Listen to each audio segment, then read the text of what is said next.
Salut tout le monde, donc aujourd'hui on se retrouve dans un nouveau décor. D'ailleurs ma lumière est allumée, je ne sais pas si je vais la laisser allumer, je ne pense pas, on va bien voir. Donc aujourd'hui on se retrouve pour une vidéo que j'étais trop pressée de vous faire. C'est une petite wishlist parce qu'en fait donc j'ai une espèce de carnet de lecture que je tiens par mois avec du coup les lectures du mois, les pales pour le mois à venir ainsi que ma wishlist qui se rallonge de mois en mois parce que les livres ne s'en vont pas de la wishlist parce que je ne les achète pas mais que d'autres se rajoutent par contre. Donc là, dans ma wishlist du mois d'avril, j'ai 20 livres, donc je me suis dit que c'était peut-être le moment de vous faire une vidéo avant que j'en ai une centaine. Le premier livre que je vais vous présenter, alors je regarde beaucoup ici parce qu'il y a mon petit carnet de lecture. Donc le premier livre, c'est un livre que je veux énormément, donc c'est Le Trône de Fer, tome 1 de George R.R. Martin. Autrement dit Game of Thrones, mais les livres. Amixem vient de sortir une vidéo, d'accord, merci Amixem. Donc je sais pas du tout comment résumer l'histoire, bah c'est Game of Thrones les gars. Si vous ne le saviez pas encore, je sais pas si à l'heure où je publie cette vidéo mon vlog est sorti, mais Game of Thrones c'est juste toute ma vie, vraiment. J'ai que deux pop, j'ai Sansa et Ghost pour ceux qui se connaissent un petit peu en Game of Thrones. C'est vraiment juste toute ma vie, j'ai vu des milliards de fois cette série, je l'adore d'un amour, waouh. Alors les haters qui n'aiment pas, si vous voulez, blablater dessus si vous voulez, moi je m'en fiche, je l'aime d'amour. Donc je veux absolument me lancer dans les romans. Puis j'avoue que Quentin de la chaîne Corn 8 Luce, un jour j'arriverai à le dire, m'a énormément donné envie de les lire. En plus la couverture, il y a une couverture mais elle est tellement belle. Sur Amazon, j'ai fait un chapeau avec mes mains. Sur Amazon, elle est trop belle. En fait la plupart de mes livres sont en grand format, donc en fait c'est pour ça ça coûte un petit peu cher quoi au bout d'un moment. Un de Stephen King, parce que déjà de base je voulais du Stephen King, donc je voulais l'Institut, que j'ai eu et que je suis en train de lire. Peut-être qu'à l'heure où cette vidéo sort, je l'ai fini, je ne sais pas. En tout cas à l'heure où je la tourne, donc c'est-à-dire lundi, j'en suis à la moitié, donc je pense que mercredi elle est terminée, mais je ne sais pas quand est-ce que cette vidéo sort. Donc voilà. Mais c'est vrai que Stephen King, enfin voilà, et je veux vraiment. L'Institut pour l'instant il y a un côté glauque, mais il n'y a pas ce côté horrifique que je sais qu'il y a dans ça. Et du coup je veux trop ça. Après ça je pense, je vais attendre peut-être Halloween pour me l'acheter pour le Pumpkin Autumn Challenge. Et j'ai pris un accent trop bizarre. Enfin bref, vous avez capté. Vicious, tome 1 de V. Ishwa, parce que j'ai adoré Shades of Magic. Alors j'ai pas fini la trilogie parce que Shades of Shadows, je rame un petit peu là le tome 2, mais bon.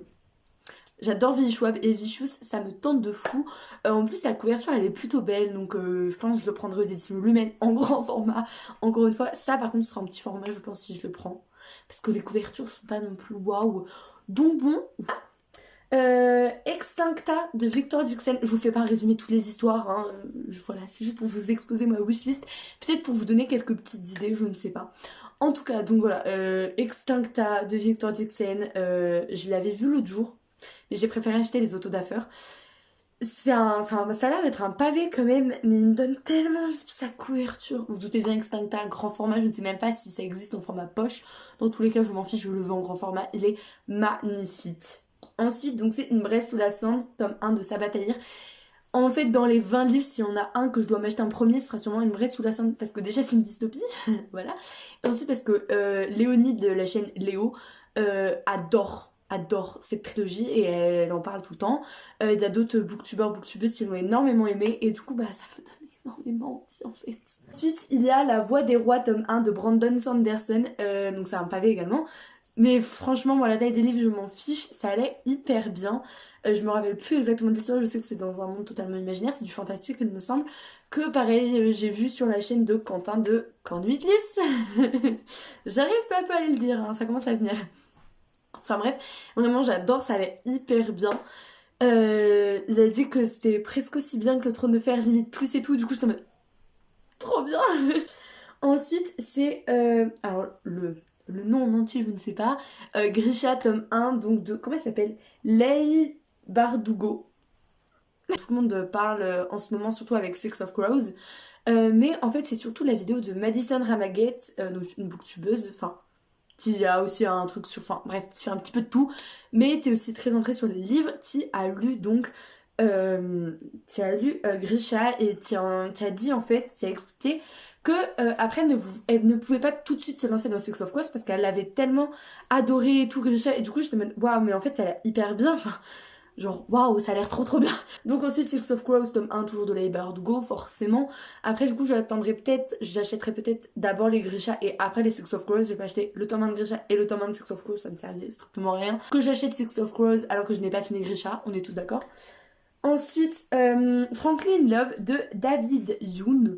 Donc ça, je l'ai vu sur la chaîne de Audrey, le souffle des mots, sur son compte Bookstagram plus précisément. Elle a adoré.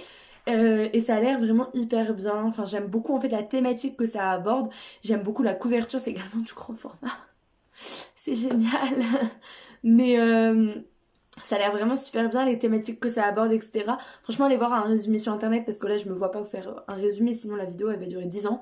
Mais j'avoue que enfin, ça a l'air très très tentant.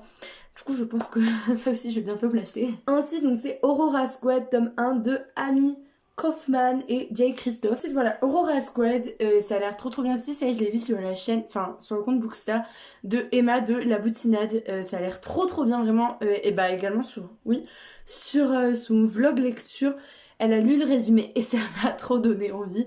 Du coup, voilà, Aurora Squad, bientôt dans ma bibliothèque, je pense, parce que c'est une dystopie. Enfin, ça a l'air d'être de la SF, du coup, bah forcément, ça me plaît un minimum, quoi. Ensuite, c'est Alive de Scott Sigler. Alors, je sais pas du tout de quoi ça parle. Tout ce que je sais, c'est que la personne qui en a fait la critique a dit que c'était entre le labyrinthe et le roi des mouches, le seigneur des mouches. Je sais plus le nom du livre. Il a dit que c'était entre ces deux univers-là et le labyrinthe. Je ne vais pas encore en parler, hein, je pense que vous avez capté. Le truc des mouches là, je l'ai jamais lu, je ne sais pas de quoi ça parle. Mais déjà, moi, dès que tu dis que ça ressemble un minimum au labyrinthe, bah, tout de suite ça me tente. Donc je ne sais absolument pas de quoi ça parle. Tout ce que je sais, c'est que la couverture est assez tentante. Ensuite, c'est Soleil glacé de Séverine Vidal. Tout le monde en parle en ce moment et ça me donne extrêmement envie. C'est pas le genre de roman que j'ai l'habitude de lire, des romans de société comme ça. Mais c'est vrai que la thématique m'intéresse beaucoup. Le fait de d'être centré sur un handicapé, enfin, ça m'intrigue énormément. Surtout que la couverture est assez simple, mais assez belle, je trouve. À la collection R, en grand format, voilà, vous comprenez. Wilder Girls de Rory Power. La couverture déjà en fait c'est surtout ça qui m'attirait, je me dis, waouh, quelle couverture sublime, je veux cette couverture chez moi en fait, c'est juste ça limite. Et c'est une dystopie, voilà, et ça a l'air de la dystopie de la SF un petit peu glauque et ça a l'air vraiment trop trop bien. Je pense me l'acheter mais seulement après le confinement. Voilà, j'attends aussi l'avis de la boutinette parce que je crois avoir lu sur sa story Insta qu'elle était en train de le lire. Mais du coup, je pense que je vais me l'acheter qu'après le confinement parce que là, j'ai déjà trop de choses à lire donc je verrai plus tard. Ensuite, c'est La Faucheuse de Neil Shusterman. Donc, La Faucheuse, voilà, c'est une trilogie, oui. J'aime trop trop les couvertures de la collection R donc je pense que je vais également bientôt craquer. Elles sont vraiment sublimes les collections R, j'aime trop. Donc voilà, La Faucheuse, ça a l'air vraiment trop trop bien. Les Vivants, tome 1 de Matt de la Pena. C'est une duologie, c'est de la dystopie, voilà, juste ça, voilà. Ensuite, c'est Les Cœurs brisés, tome 1 de Amelia Kahaney. C'est une duologie également, également de la dystopie. Je ne sais vraiment pas du tout ce que ça raconte, tout ce que je sais, c'est que c'est de la dystopie et que ça me donne énormément envie par rapport aux couvertures. Ensuite, c'est la sélection de Tirakas. C'est, je pense, vous voyez ce que c'est.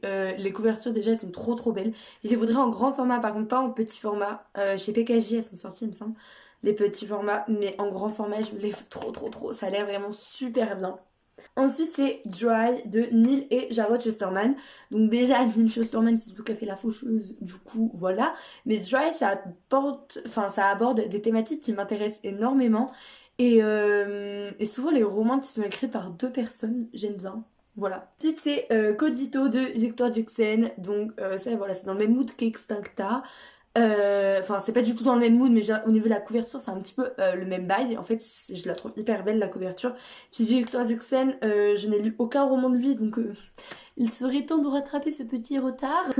Et ensuite The Mortal Instruments de Cassandra Clare, je ne sais pas. Parce que voilà, c'est Mortal Instruments, quoi, je n'ai pas vu le film. Je pense que je vais voir le film malheureusement avant de lire les livres. C'est peut-être un avantage, peut-être un inconvénient, je ne sais pas. Tout ce que je sais, c'est que les livres me donnent énormément envie, surtout par rapport à leur couverture, encore une fois. Voilà tout le monde, c'est la fin de cette vidéo. J'espère que je vous aurai peut-être donné quelques petites idées de livres, de noms. Donc j'espère que ça vous a plu et je vous fais d'énormes bisous.